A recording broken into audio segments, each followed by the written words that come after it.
இந்தியர்கள் பேரில் பிராமணர்கள் லாபம் ஈட்டுகிறார்கள் அப்படின்னு ஒரு குறிப்பிட்ட சமூகத்தை வச்சு பேரை வச்சு அவர் சொல்கிறாரு. எதாக இருந்தாலும் ஒரு இப்போ இந்தியாவில் இருக்கிற ஒரு சமூகத்தை அவர் குறிப்பிடுறாரு. இது வந்து ஒரு மோசமான அறிக்கை அப்படின்னு தான் நம்ம பார்க்க முடியும். இப்போ இது சம்மந்தப்பட்டவர்கள்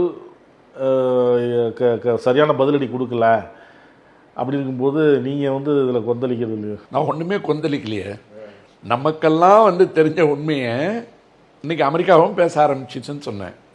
நீதி கட்சிக்கு தெரிஞ்ச உண்மையை, பெரியாருக்கு தெரிஞ்ச உண்மையை, திமுகவுக்கு தெரிஞ்ச உண்மையை, திகாவுக்கு தெரிஞ்ச உண்மையை அமெரிக்கா காலம் கடந்து உணர்ந்திருக்கு. இப்போ இங்கே என்ன தலைகீழ மாற்றம்? இதில் எது சரியோ தப்போ அது எந்த கருத்தாக இருந்தாலும் இங்கே உள்ளவங்க அது வந்து பதிலடி இல்லை. இப்போ இதில் ஒரு சின்ன சேஞ்சு நீங்கள் பாருங்களேன். அங்கே இவங்கெல்லாம் இப்படி பேசுகிறாங்கல்ல, இங்கே இந்த பிஜேபியினுடைய ஆதிக்கம் அதிகமாக நம்ம பொறுப்பாக என்ன பேசுகிறோம்?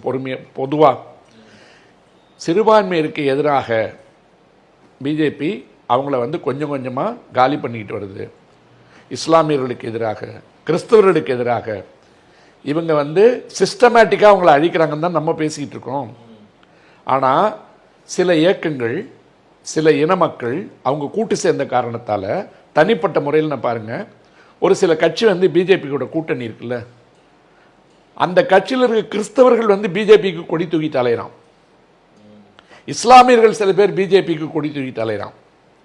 தனிப்பட்ட முறையில் சில ஜாதிய குழுக்கள் வந்து பிஜேபி கூட கொடி தூக்கிட்டு அலையுது. அது கூட பரவாயில்ல. இந்த குறிப்பாக கிறிஸ்தவர்கள், இஸ்லாமியர்கள் சார்ந்த சிறுபான்மை இன மக்கள் இருக்கான் பாருங்க, தன்னுடைய மதத்துக்கே துரோகம் பண்ணிட்டு பிஜேபி பின்னாடி போயிட்டு இருக்கான். நம்ம இவ்வளோ எதிர்ப்புகள் இருந்தாலும் கூட அந்த மக்களுக்காக தான் நம்ம பேசுகிறோம். ஏன்னா உங்களை ஒழிக்கிறது தான் ஏன் ட்ரை பண்ணுறான் அப்படின்னு பார்க்குறோம். ஆனால் இங்கே இப்படி ஒரு மாற்றம் நடந்துட்டு இருக்கும்போது அமெரிக்கா முழிச்சிச்சு. 2 வருஷத்துக்கு முன்னாடியே நான் பேசியிருக்கேன், தொடர்ந்து பேசியிருப்பேன். அமெரிக்காவுக்கு பெரியார் தேவைப்படுவார்,